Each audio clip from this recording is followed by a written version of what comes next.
need a high-end designer or a lot of money to get a luxe look. Be your own interior designer. This is Affordable Interior Design, the podcast. Here's your host, Betsy Helmuth.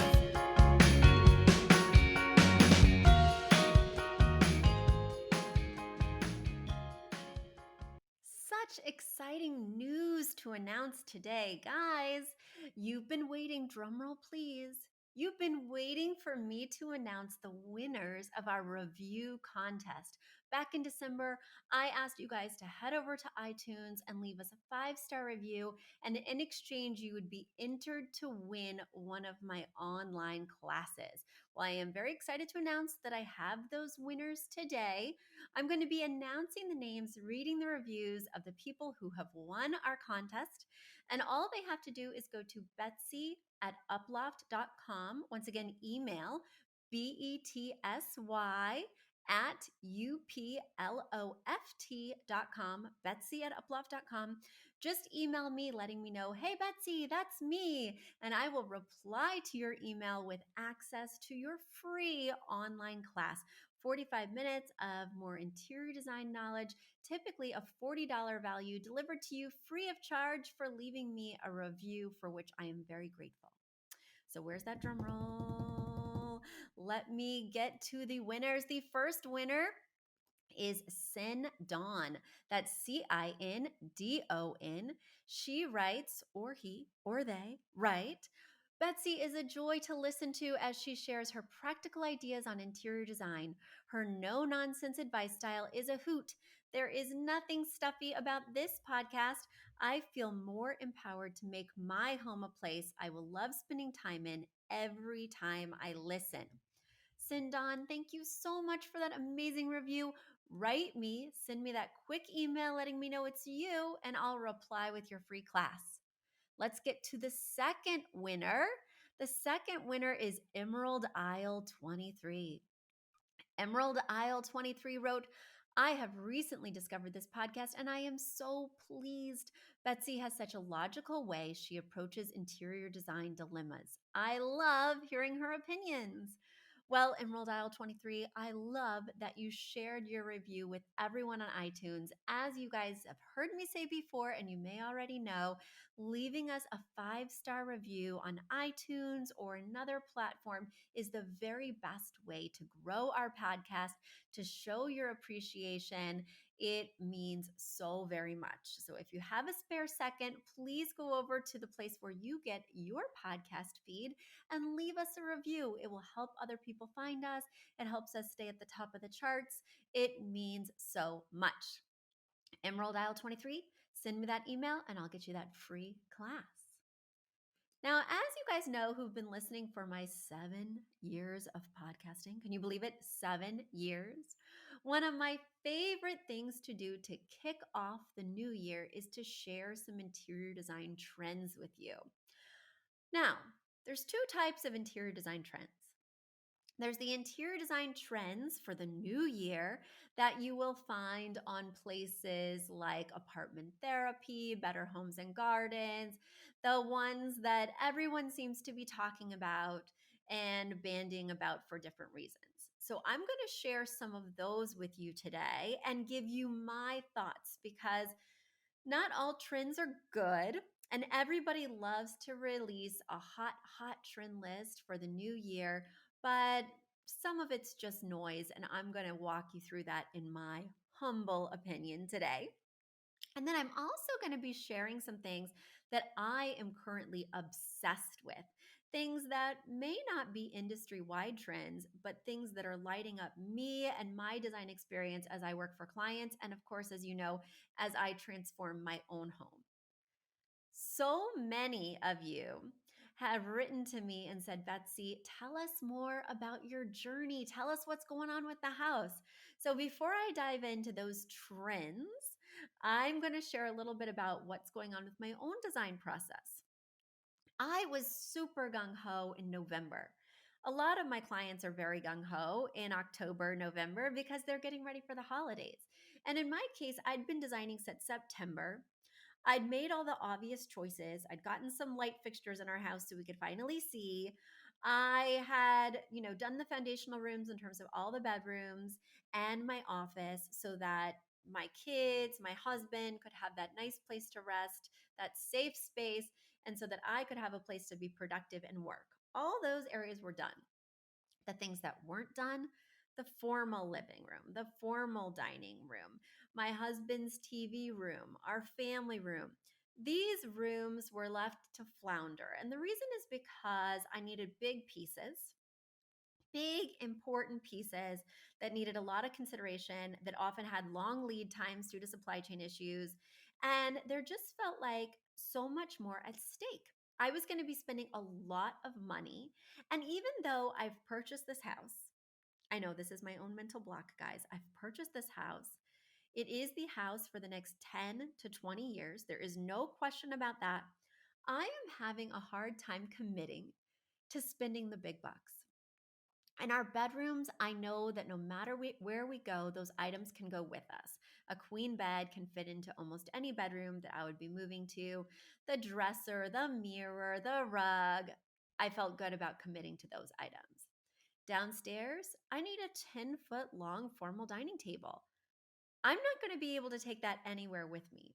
For some reason, maybe it's my history of moving every year when I lived in New York City, or moving every 5 to 6 years when I lived in Brooklyn and then Westchester. I'm just feeling like this isn't as stable and steady as I might think. I'm having a hard time saying, you know what? What does forever really mean? My kids are older. I can invest. They're not going to color on the furniture, even though in the new cream sectional I did finally pull the trigger on in the family room. I did yesterday night find a candy bar wrapper in the cushion. So I know someone's been eating chocolate candy bars on our cream sofa. And then the wrappers, I'm not going to blame them for shoving the wrappers inside the cushion, but I am suspicious. Suspicious. And somehow they're getting in there, which is definitely not allowed. So, this is the reason why I've kind of been dragging my feet in terms of fulfilling the design I've already created in that formal living room, in that formal dining room. I've got all the pieces mapped out. I have some of them selected, but this is where you start spending that money. This is where the investments start turning into commitments, start turning into fear. And I'm just okay having them empty for a little while longer. I did that big push, like I was saying, in November. I was like, let me tackle that formal dining room. We're entertaining both Thanksgiving and Christmas Eve, actually. So let me pull the trigger. I purchased a table because I knew I could get it December 17th. So I'd get Christmas Eve and Christmas dinner taken care of.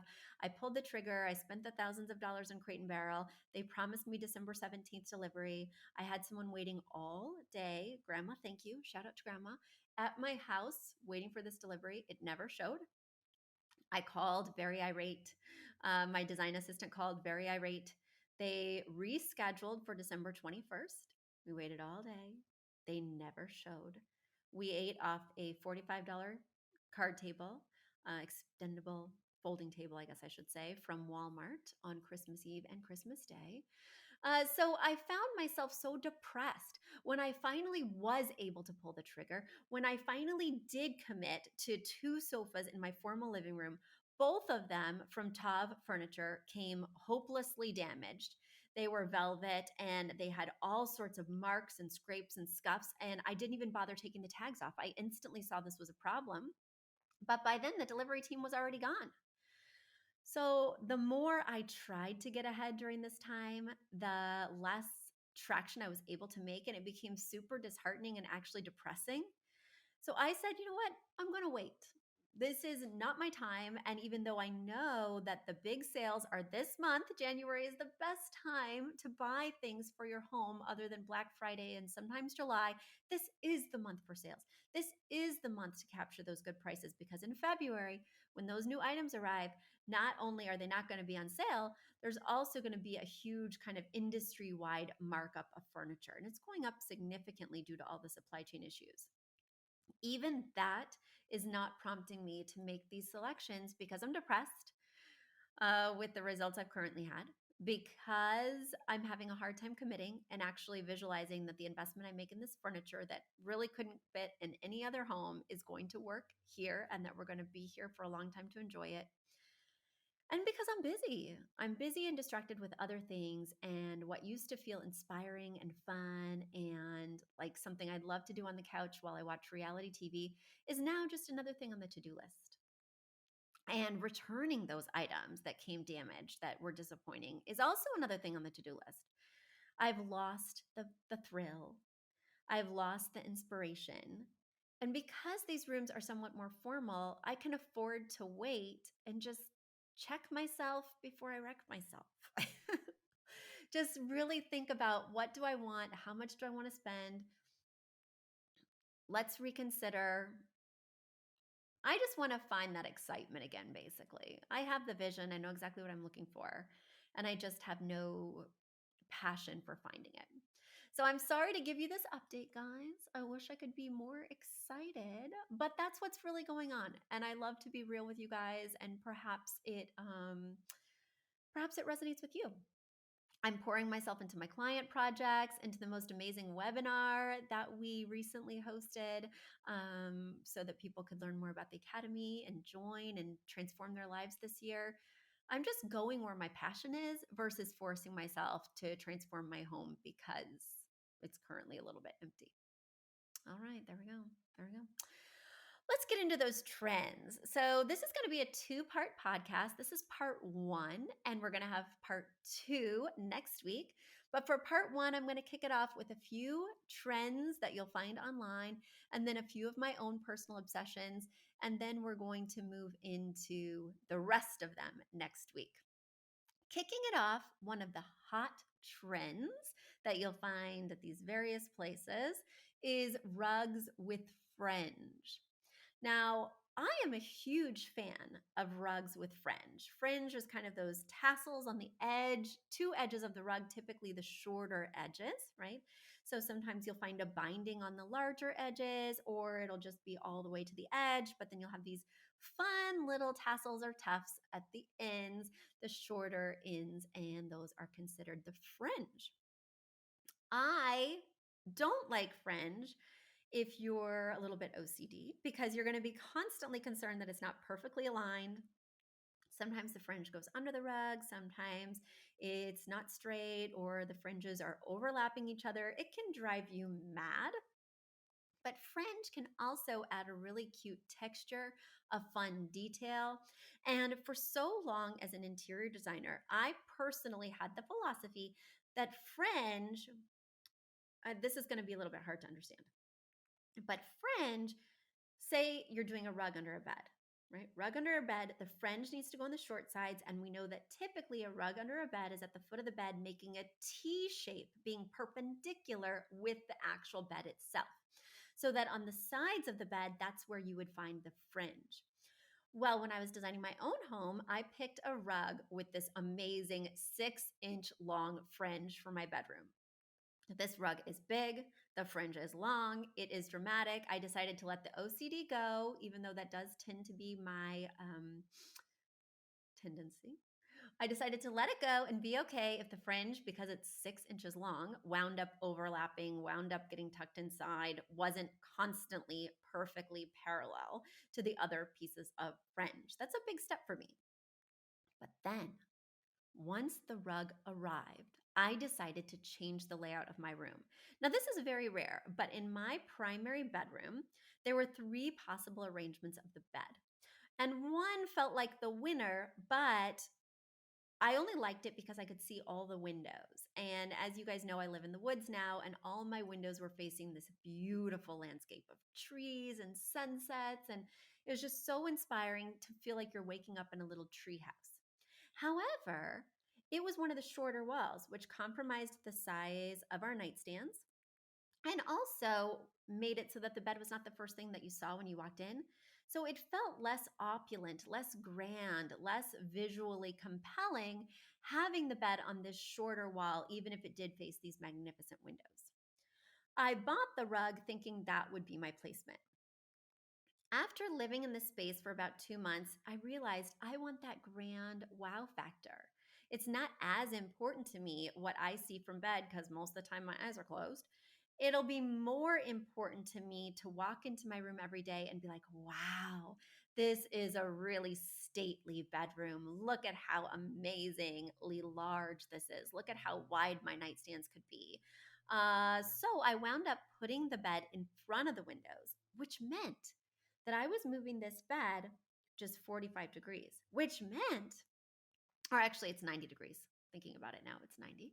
So, which meant that this rug, because of the orientation of the room, could not change. And it meant that the fringe was going to be both behind the bed and in front of the bed, something I would never normally do, something that, violates the use of fringe in my opinion. But this rug was so large, you can't turn it any other way. And so I was like, Betsy, it's really going to bug me, right? This fringe being at the head and the foot of the bed versus the side. I think what I'm going to need to do is cut this fringe off. Now, that's not a good idea, guys. We don't know how that's going to turn out. And this rug was expensive. And sure, I could practice on a part that's behind the bed.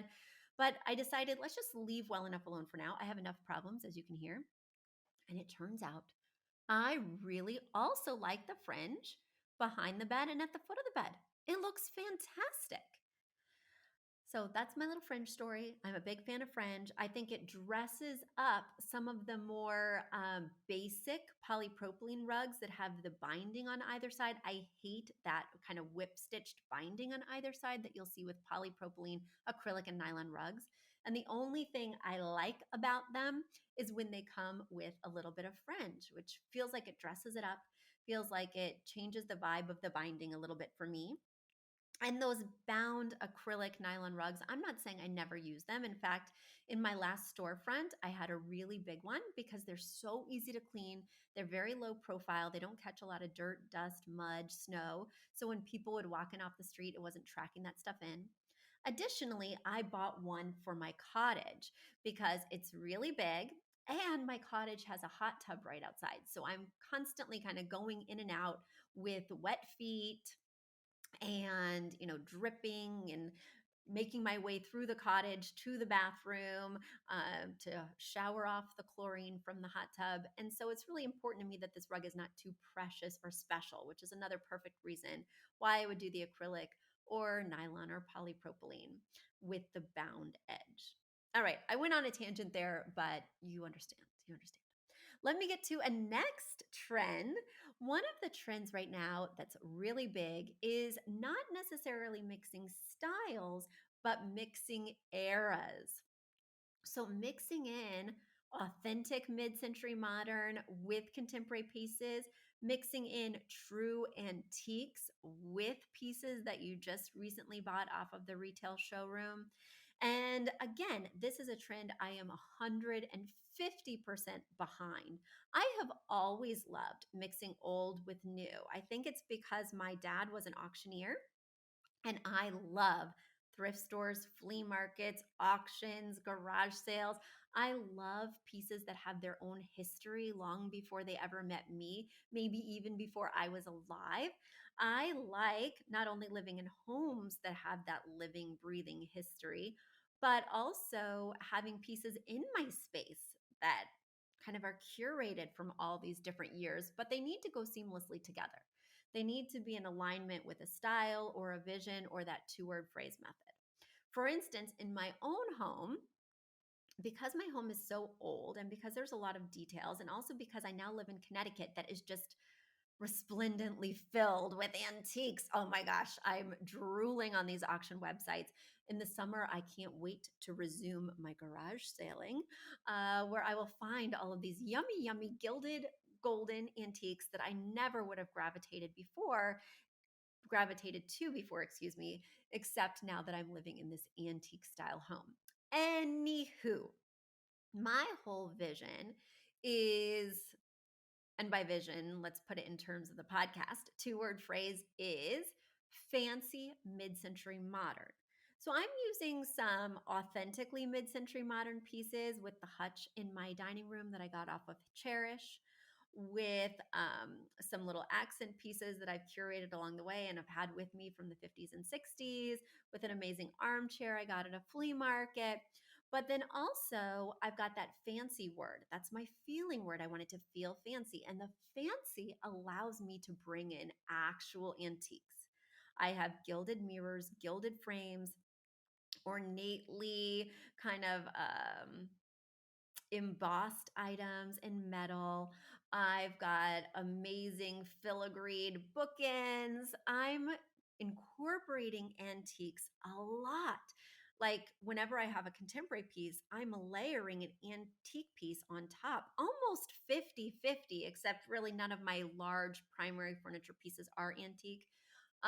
But certainly with those accessories, with those accents, with the artwork, I am putting it in there. And it has been so fun to really, every time I buy a contemporary piece, think, what old piece am I putting next to this? What old piece am I putting on top of this? And the other thing that's been great about this is, I'm currently having commitment issues with my house, and I'm getting these antiques from these auction websites, from these garage sales for super cheap.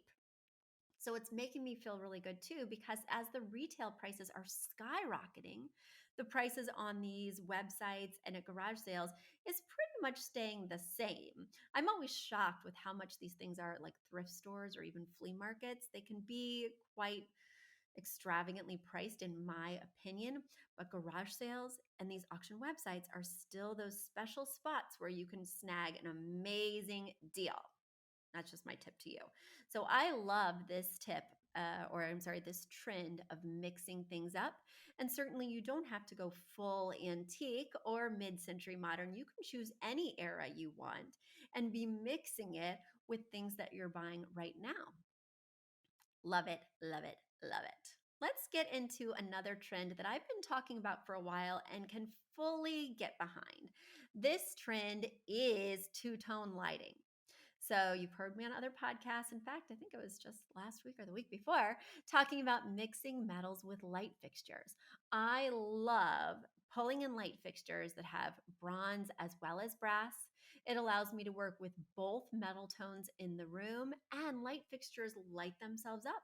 So they draw attention to themselves, thus immediately signaling to the person who's looking at the rest of the room, hey, I'm dealing with both bronze and brass in this room. I love silver and black metal light fixtures. A big orb chandelier that's both black metal as well as silver can set the stage for the rest of the room, so that I can use wrought iron over here and chrome over here, and it will all make visual sense. I am totally embracing this in my own space, where I've leaned in hard to brass, which I've never used before in any of my spaces, my personal spaces. I use it a lot for clients, and I've always been like, oh, that's not my speed. It is totally my speed in this house that already had a ton of brass doorknobs, hinges, fireplace metal finishes. I am in it and loving every minute, but it gets a little too much. It gets a little over the top in terms of this golden look, this gilded opulence. And a lot of this stuff really wasn't that expensive. So it can look a little cheesy if you don't tone it down by incorporating another metal like bronze. So two-tone light fixtures, whether it's a chandelier, whether it's a floor lamp, whether it's a table lamp, or even a wall sconce, I just think it's such an amazing way to kind of break things up and allow you permission to bring in different metals as you want. Guys, those are the trends I am seeing for 2023 part 1. You won't want to miss part 2, which is coming up next week. And in part 2, I'm not only going to be reviewing some trends that I've been seeing online, but also those things that I'm currently obsessed with. And I think you'll be pleasantly surprised at a couple of them, because gosh knows I have surprised myself. A couple of them break my old design rules, and there we go. Rules are made to be broken. In 2023, I hope you're breaking some rules. I hope you're enjoying this podcast. I hope you head over to Affordable Interior Design's YouTube channel and subscribe, so that way my son will stop giving me grief that his channel has a lot more subscribers than mine. And that way you can see everything that I'm talking about on these different episodes. Guys, it's been such a pleasure.